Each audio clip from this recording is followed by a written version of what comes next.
Hoje nós vamos falar sobre o artigo Sugestão em Psicanálise. Naturalmente, foi proposital, né, a escolha desse artigo, pela beleza, pela escrita, pelas recomendações do Ferenczi, pelas reflexões claríssimas que ele traz para a gente sobre o que representa uma sugestão em psicanálise. Naturalmente, assim, é um texto interessante por conta do aspecto metodológico que está presente na escrita do Ferenczi, mas eu gostaria de começar com alguns pequenos trechos que me pareceram relevantes demais para esse nosso encontro.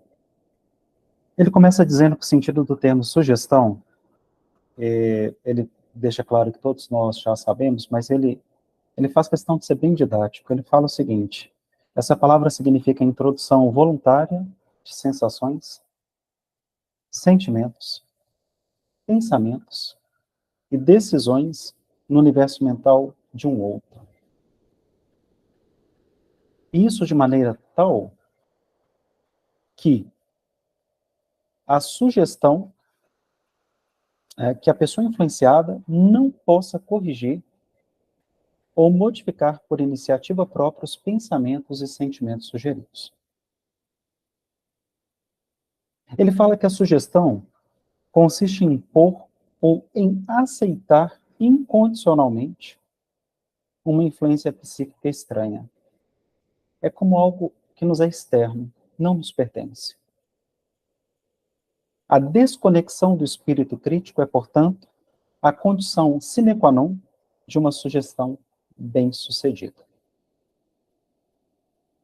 E aí, ele fala dos caminhos que o psicanalista ou que o sugestionador pode usar para esse processo sugestivo de influência.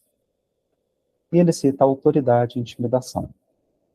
E a autoridade, naturalmente, me esbarra na questão do suposto saber que existe em nós, que existe em relação à figura do analista. O analista como aquele que detém todas as interpretações possíveis, aquele que vai me guiar pelo caminho do autoconhecimento, aquele pelo qual eu pressuponho que já viveu essa trajetória, que já passou efetivamente pelo seu processo de análise. Então ele tem tudo muito bem resolvido, ele não tem problemas. Então ele continua sendo esse sujeito do suposto saber. Então eu estou falando de um lugar de autoridade. A autoridade daquele que transparece ter vivido esse processo na sua plenitude. E, por outro lado, o Ferenczi vai dizer a insinuação com a ajuda de uma atitude benevolente e calorosa. E essa expressão, né, essa atitude benevolente e calorosa, me lembra muito dos profissionais que têm esse conceito ou essa atitude do psicanalista como uma figura paternal ou uma figura maternal. Ele tem medo ou ele se sente inseguro das suas inferências, das suas interpretações, então ele procura ser sempre muito carinhoso, muito gentil, muito acolhedor com o paciente, porque ele teme esse enfrentamento, ele teme esse confronto com o paciente, ele teme perder esse paciente. Ele teme essa perda desse paciente, que ele também tem as suas próprias perdas, inclusive as perdas de ordem financeira. Não podemos nos calar diante disso.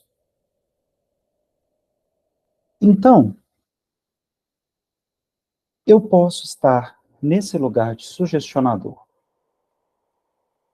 por ocupar o lugar do suposto saber, ou por deter esse lugar de ser um analista muito acolhedor, mas que dificilmente consegue alcançar esse outro, o paciente, devolvendo-lhe interpretações que em algum momento façam sentido para ele.